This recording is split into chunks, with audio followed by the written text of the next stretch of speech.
माँ कृपा steno classes में आप सभी का स्वागत है।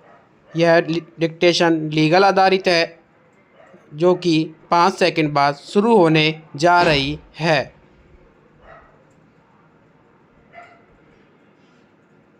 सुप्रीम कोर्ट ने दुर्घटना मुआवजा संबंधी मामलों में गृहिणियों की काल्पनिक आय को लेकर एक अहम फैसला दिया है। उसने कहा है कि गृहिणियों की आय की गणना उनके काम, श्रम और बलिदान के आधार पर होनी चाहिए।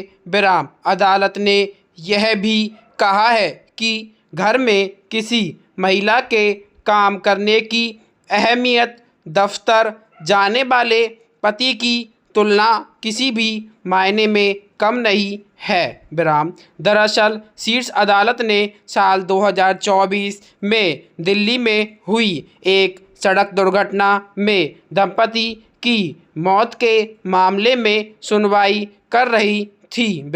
सुप्रीम कोर्ट ने पूर्व में दिल्ली हाई कोर्ट के फैसले में सुधार करते हुए मुआवजा राशि को 22 लाख से बढ़ाकर 33 लाख कर दिया है। अब बीमा कंपनी मई 2014 से 9% सालाना ब्याज के साथ इस राशि का भुगतान करेगी।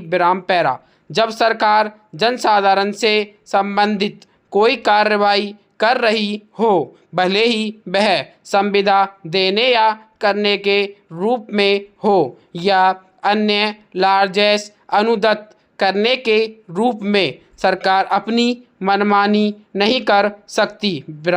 विधि द्वारा अधिरोपित इस संबंध में 2 परिसीमाएं हैं और वे इस निर्मित सरकार के विवेकाधिकार पर नियंत्रण बनाए हुए हैं। पहली परिसीमा उन निर्बंधनों से संबंधित है जिनके अनुसार उदार दान दिया जा सकता है और दूसरी उन व्यक्तियों से संबंधित है जो ऐसे उदार दान को प्राप्त करेंगे। किसी व्यक्ति विशेष के समान राज्य सरकार उदार दान देने के मामले में अपनी मनमानी नहीं कर सकती और वह अपने आत्यंतिक और असीमित विवेकाधिकार से किसी भी व्यक्ति से कोई समव्यवहार करने का चयन नहीं कर सकती और सरकार के ऐसे प्रत्येक क्रियाकलाप में सार्वजनिक तत्व होता है और इसलिए उसे उसकी युक्तियुक्तता की जानकारी होनी चाहिए और उसे सार्वजनिक हित के संबंध में मार्गदर्शन भी प्राप्त होना चाहिए। यदि सरकार कोई संविदा या पट्टा अनुदत्त करती है या अन्यथा ऐसी संपत्ति के संबंध में कोई समव्यवहार करती है या कोई अन्य उदार दान अनुदत्त करती है, तो वह युक्तियुक्तता और सार्वजनिक हित की कसौटी पर उसकी वृद्धि मान्यता की परीक्षा करने के दायित्वाधीन होगी और यदि इन कसौटियों में से किसी भी कसौटी की पूर्ति नहीं होती है तो वह असंवैधानिक और अविधिमान्य होगी। इसके अतिरिक्त अन्य बातों के साथ साथ यह अभी निर्धारित किया गया है कि इससे आवश्यक रूप से यह उपसिद्धांत सामने आया कि राज्य सरकार ऐसे ढंग से कार्यवाही नहीं कर सकती जिससे किसी विशेष व्यक्ति विशेष को फायदा हो किंतु राज्य को नुकसान।